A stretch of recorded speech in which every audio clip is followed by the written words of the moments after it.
徐四也到了，人都到齐了。老毕，我们开始吧。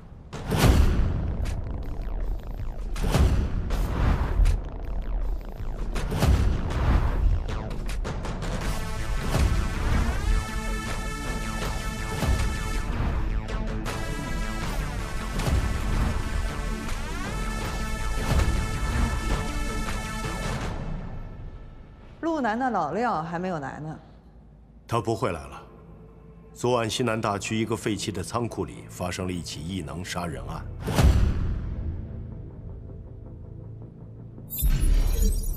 死者就是廖忠，而杀他的人就是他手下的临时工陈铎。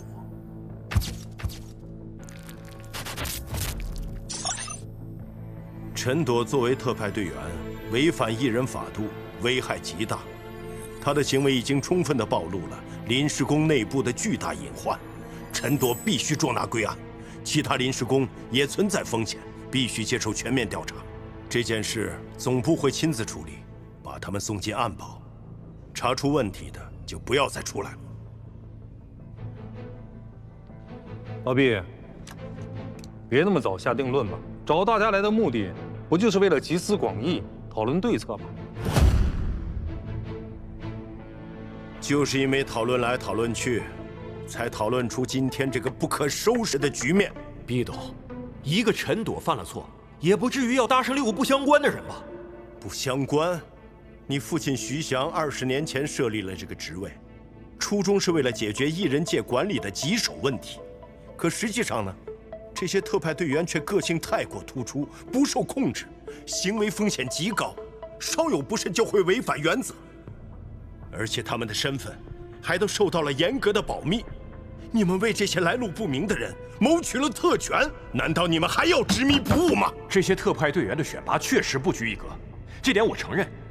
但是在廖忠出事之前，这些人在公司从来没有出现过任何差错，为艺人界的稳定也出了不少力吧。这里有功劳，也有苦劳。你现在就因为一个陈铎要对他们全盘清算，多少有点卸磨杀驴的意思吧？老廖是死了，但是陈铎尚未落网，你现在只是推定，没有明确证据。那如果发现陈铎最后是被冤枉的，那你应该怎么解释啊？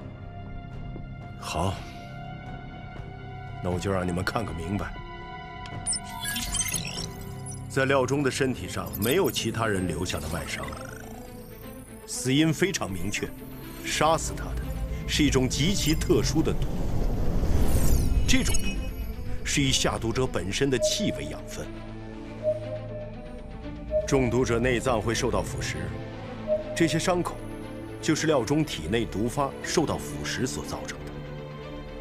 一旦中毒，就无药可解。总部的异能档案中会使用这种手段的人只有一个，那就是路南大区的陈铎。你们对陈铎都不是很了解吧？刚好，我这儿有几个案子可以帮助你们了解。这些案子有个共同点，那就是被追踪的艺人罪犯全都身中剧毒，十分痛苦。还有一个甚至不是死于中毒，而是忍受不了那种折磨，自我了断了。那个时候的陈铎在干什么？你们知道吗？监控录像显示，陈铎当时就站在那里，十分冷漠，他几乎不具备一个正常人的任何情感，令人不寒而栗。对这样一个人，你们难道还要替他辩护吗？陈铎作为临时工已经严重失职，藐视艺人纪律，其他的临时工也有相同的隐患，有几十年不换名字的，有暴力倾向无法自控的，还有和权性搅和在一起，反复横跳的。这样的一群人，你们能完全掌控他们吗？能控制他们不闯祸吗？不成为下一个陈铎吗？在陈铎的事情上，总部有错。我们一开始就不该让他离开暗堡。现在，必须要亡羊补牢。